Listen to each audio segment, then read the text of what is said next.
Hi అండి, నమస్తే. నేను మీ కమల. వెల్కమ్ టు కమల వంటింటి రుచులు. ఈరోజు మన హెల్త్కి మంచిదైనటువంటి ఆనపకాయ పులుసు, దీన్ని ఆనపకాయ దప్పలం అని కూడా అంటారండి. ఇది మనకి ఒంటికి వేడి చేసినప్పుడు చలువ చేయడానికి తీసుకుంటే హెల్త్కి చాలా మంచిదండి. మరి దీనికోసం మనం ఆనపకాయని అయితే తీసుకోవాలండి. మంచిగా లేతగా ఉన్నటువంటి ఆనపకాయని అయితే తీసుకుని ఈ విధంగా పీల్ తీయాలండి. చూస్తున్నారు కదా, ఈ విధంగా తీసుకొని లేతకాయ అయితే మనం బాగా లోపలికి తీయవలసిన అవసరం లేదు, పైనే పీల్ తీసుకోవచ్చు. కొంచెం ముద్రకాయ అయితే మాత్రం కొంచెం ఎక్కువ పీల్ తీసుకోవాలి. మ్యాక్సిమం లేతకాయ తీసుకోవడానికి ట్రై చేయండి. ఈ కర్రీ తీసుకోవడం వల్ల వంటికి చాలా వచ్చేస్తుందండి మనకి. ఇది సమ్మర్లో బాగా యూజ్ అవుతుందండి ఈ రెసిపీ అయితేని.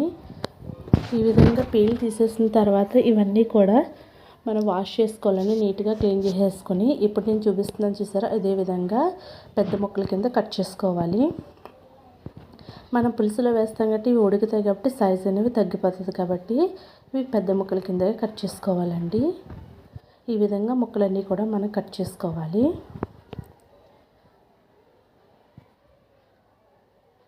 ఇప్పుడు దీంట్లోకి ఒక ఉల్లిపాయ అలాగే 2 పచ్చిమిర్చి తీసుకోవాలండి. ఉల్లిపాయ ఈ విధంగా సన్నగా కట్ చేసుకొని తీసుకోవాలి.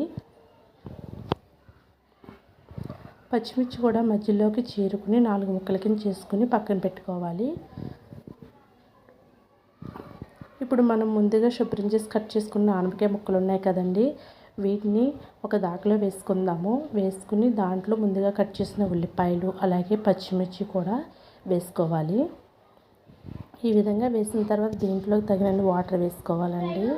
మనం ఎంతైతే జ్యూస్ కావాలనుకుంటున్నామో పులుసు కింద అంతే వాటర్ వేసుకోవాలండి. నేను ఇక్కడ చూపిస్తున్నటువంటి లోటాతో 2 వేసానండి. ఇంచుమించు ఒక 1/2 లీటర్ వరకు కూడా ఈ వాటర్ అయితే ఉంటుందండి. దీంతో వేసాను నేను. మీకు ఇంకా ఎక్కువ కావాలంటే ఇంకా ఎక్కువ వేసుకోవచ్చు. మన పులుసుని బట్టి, పులుసు ఎక్కువ తింటే ఎక్కువ వేసుకోవచ్చు, తక్కువ తింటే ముక్కలు ఎక్కువ కావాలంటే పులుసు తక్కువ వేసుకోవాలి. ఈ విధంగా మూత పెట్టి ఒక పావు గంట ఉడకనిద్దాము. ఇప్పుడు పులుసు కోసం చింతపండు అయితే తీసుకుందాము. ఇక్కడ పెద్ద నిమ్మకాయ ఉంటుంది కదండి, ఆ సైజు చింతపండుని తీసుకోవాలి. తీసుకుని నేను వాటర్ వేసుకుని బాగా నానబెట్టుకోవాలి. ఒక పావు గంట తర్వాత చూస్తున్నాను చూడండి, మనకు ముక్కలు దగ్గరికి వచ్చినాయి.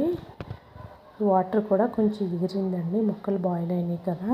ఒకసారి చూపిస్తాను చూడండి. ముక్క ఇలా చూడగానే మనకు తెలిసిపోతుంది ఉడికిందో లేదా అనేది. ఇప్పుడు నేను ప్లేట్లో వేసి చూపిస్తున్నాను చూడండి. మనం 2 ఫింగర్స్తో ఇలా ప్రెస్ చేస్తే అది మెత్తగా విరిగిపోవాలండి. చూస్తున్నారు కదా, ఈ విధంగా ఉడకాలి. ఇది లేతకాయ అయితే మనకి చాలా బాగా ఉడుకుద్దండి. కొంచెం ముదరకాయ అయితే కొంచెం టైం కూడా ఎక్కువ పడుతుంది. ఈ విధంగా ఉడికిన తర్వాత దీంట్లోకి మనం చింతపండు నానబెట్టుకున్నాం కదండి, అదైతే పులుసు తీసుకుని వేసుకోవాలి.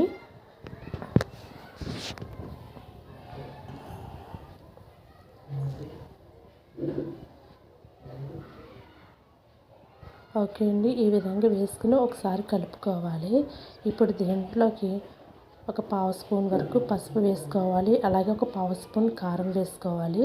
రుచికి సరిపడా ఉప్పు కూడా వేసుకోవాలండి.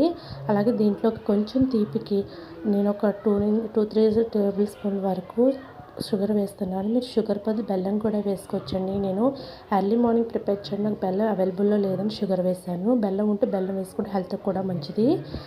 ఇలా ఒక 10 నిమిషాలు ఉడకనివ్వాలండి.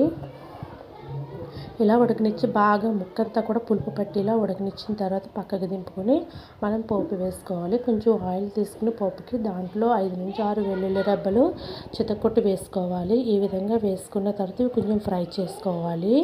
ఇవి కొంచెం ఫ్రై అయిన తర్వాత దీంట్లోకి జీలకర్ర, ఎండుమిర్చి 2-3 ఎండుమిర్చి వేసుకోవాలి. ఇలా వేసుకున్న తర్వాత 2 రెమ్మల కరివేపాకు కూడా తుంచుకుని వేసుకోవాలి.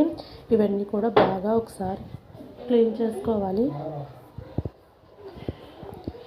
ఈ విధంగా చేసుకోవాలి. ఈ విధంగా చేసిన తర్వాత మనం ముందుగా ఆనపకాయ పులుసు అయితే పక్కన పెట్టుకున్నాం కదా, అదైతే దీంట్లో వేసుకోవాలండి.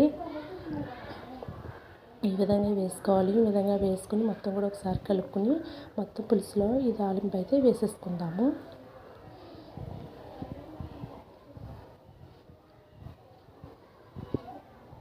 ఓకే అండి, ఈ విధంగా వేసుకున్న తర్వాత మరో 10 నిమిషాల పాటు మనం మీడియం ఫ్లేమ్లో ఇదైతే బాయిల్ అవనిద్దాము.